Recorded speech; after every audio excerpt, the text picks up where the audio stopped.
Welcome to Storytimer at Large, Jennifer Judy.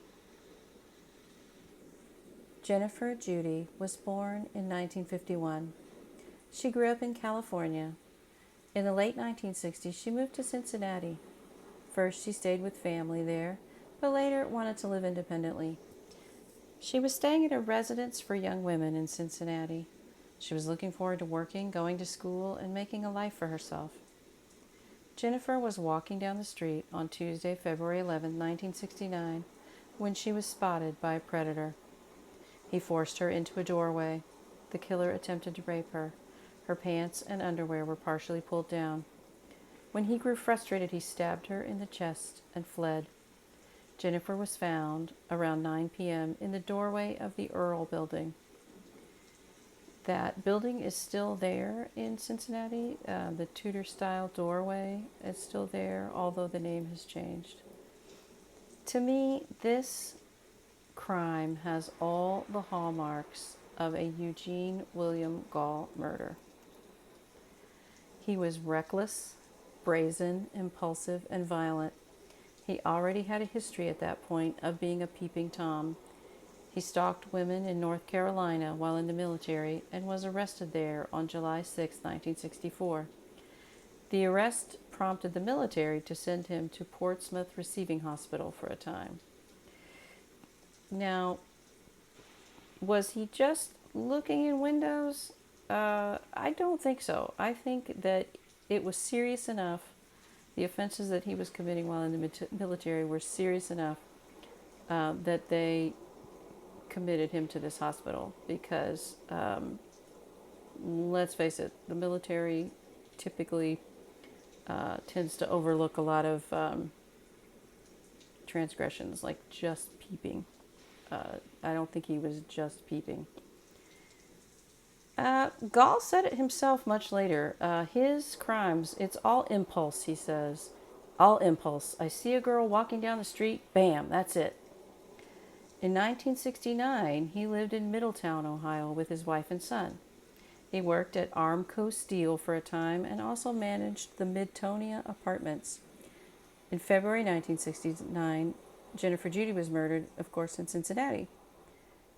In September of 1970, Jean Marie Melville was raped and murdered near Arcanum, Ohio.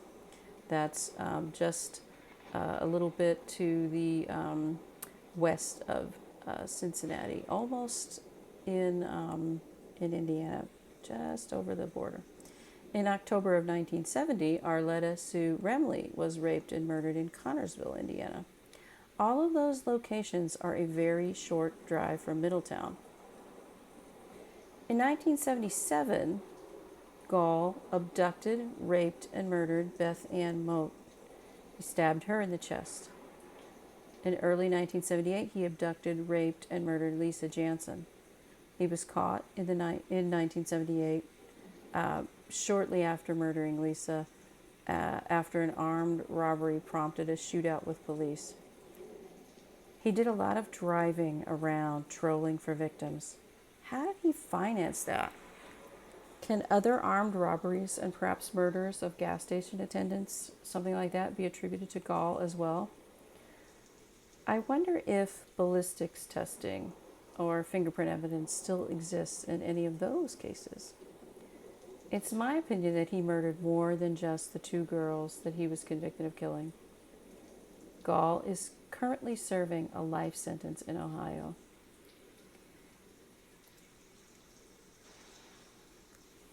Was evidence preserved in Jennifer's case? Can that evidence be tested? Jennifer Judy deserved a long and happy life. Her family and friends deserve answers.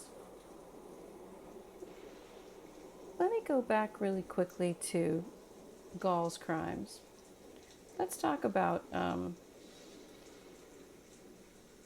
1969, he's living in Middletown, Ohio with his wife and son, and he's working in Armco Steel. There are those murders I mentioned in September of 1970, Jean Marie Melville. October of 1970, Arletta Sue Remley. And of course, we know Jennifer Judy was in February of 1969. So 69, 70, and fall of 70 there, are these murders, these rapes and murders, right? December of 1970, Eugene William Gall was arrested and tried and convicted for several rapes, abductions, and robberies in and around Lima, Ohio. He had become so prolific raping women there in November and December, that he earned the nickname the Friday Night Rapist. He was caught. He was, as I said, convicted, and he was sentenced to a couple decades. But he didn't serve all of that time.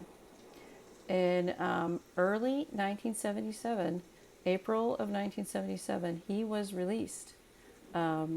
He managed to convince a judge that all this was behind him now and he was going to be a good person, and nothing like that would ever happen again. And then, as we know, in 1977, Eugene William Gall Jr. raped, abducted, and murdered Beth Ann Moat, and then in early 1978, murdered Lisa Jansen.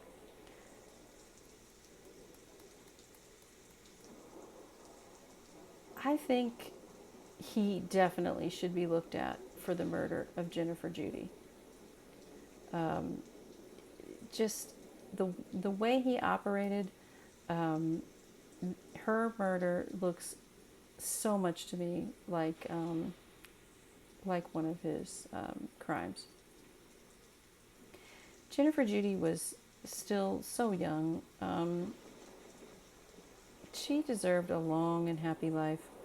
She deserved to figure life out, to grow up, to become the person she wanted to become, to find the career she wanted, to find the friends and family that she wanted. It's so unfair that all that was taken away from her. Her family and friends deserve answers. If you saw something or heard something that might help solve this case, you can submit a tip with the Ohio Unsolved cold case website. If you just Google Ohio cold cases, Ohio Unsolved, the Ohio Attorney General's office has a very nice website, and you can enter the name Jennifer Judy, or you can scroll through the murders back to 1969 and find her case. And when you have her case and her picture, you can submit a tip. And I hope that you'll do that if you have any information that might help solve this case. I also hope investigators will look at Eugene William Gall Jr. for this murder. He's still incarcerated in Ohio, so you should have easy access to his DNA. If any evidence is preserved in Jennifer's case, I hope that they will test it. Rest in peace, Jennifer Judy.